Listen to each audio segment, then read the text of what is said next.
കൂട്ടുകാരെ, ഇന്ന് നമുക്ക് അടിപൊളി ഒരു വെറൈറ്റി മീൻ കറി ആയാലോ. അടിപൊളി ടേസ്റ്റ് ആണ്. അപ്പൊ എങ്ങനെ ഉണ്ടാക്കാൻ നോക്കാം. സിമ്പിൾ ആണ് കേട്ടോ. അപ്പൊ എല്ലാവർക്കും എങ്ങനെ ഉണ്ടാക്കണം അറിയണ്ടേ? വായോ, വീഡിയോയിലോട്ട് പോകാം. അതിനു വേണ്ടി 3 തക്കാളി എടുത്തിട്ടുണ്ട് കേട്ടാ. 3 തക്കാളി നന്നായി കൈകൊണ്ട് ഉടച്ചെടുക്കാം. ഇതിലോട്ട് 3 പച്ചമുളകും കുറച്ച് ഉപ്പും കൂടിയും ചേർത്ത്, പച്ചമുളക് നന്നായി ചതയ്ക്കണം.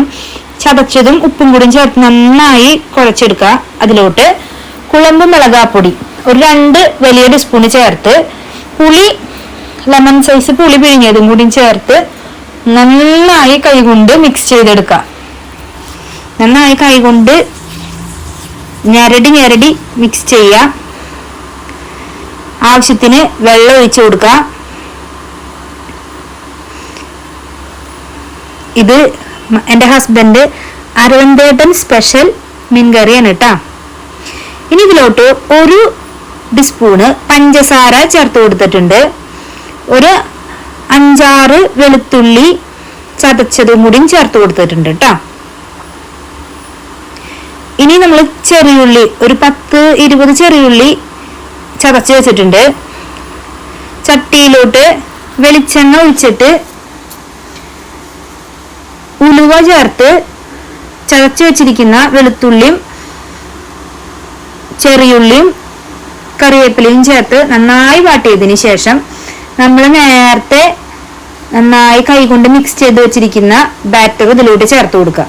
ഇനി ഇത് നന്നായി വെട്ടിത്തിളച്ച് ചെറുതായി ഒന്ന് വറ്റി വരുമ്പോൾ നമ്മുടെ മീനയിലോട്ട് ഓരോന്നായി ചേർത്ത് കൊടുക്കാം. അടിപൊളി ടേസ്റ്റ് ആണ്. ഇതിനി മീൻ നമുക്ക് ലോ ടു മീഡിയം ഫ്ലെയിമിലേക്ക് ആക്കാട്ടോ. കാരണം ഫുൾ ഫ്ലെയിമിൽ വെച്ച് കഴിഞ്ഞാൽ മീൻ ഉടഞ്ഞു പോകും. മീനിന്റെ ഉള്ളിലോട്ട് ഉപ്പും മുളക് പുളി ഇതും പിടിക്കില്ല. അപ്പൊ ചെറിയ തീയിൽ ഇരുന്ന് മീൻ കറി വറ്റിക്കണം, എന്നാലാണ് ടേസ്റ്റ് ഉണ്ടാവൂ. ഇപ്പൊ മീൻ കറിയുടെ ഇത് കണ്ടില്ലേ, ഫുള്ളായിട്ടുണ്ട്. ഇനി നന്നായി വറ്റി കണ്ടില്ലേ, ആ എണ്ണയൊക്കെ ഇങ്ങനെ തെളിഞ്ഞു വരും. വറ്റിയിട്ട് അത്രയും വറ്റിയിട്ടുണ്ട് കണ്ടില്ലേ. അടിപൊളി മീൻ കറി റെഡി ആയിട്ടുണ്ട്. ഇനി ഇതൊരു ചോറിന്റെ കൂടെയോ അല്ലെങ്കിൽ ദോശ ഇഡ്ഡലി ഇതിന്റെ കൂടെയായാലും അടിപൊളിയാട്ടാ. അപ്പൊ നിങ്ങളെല്ലാവരും ട്രൈ ചെയ്യണം. എന്നെ സപ്പോർട്ട് ചെയ്യില്ലേ? Bye friends.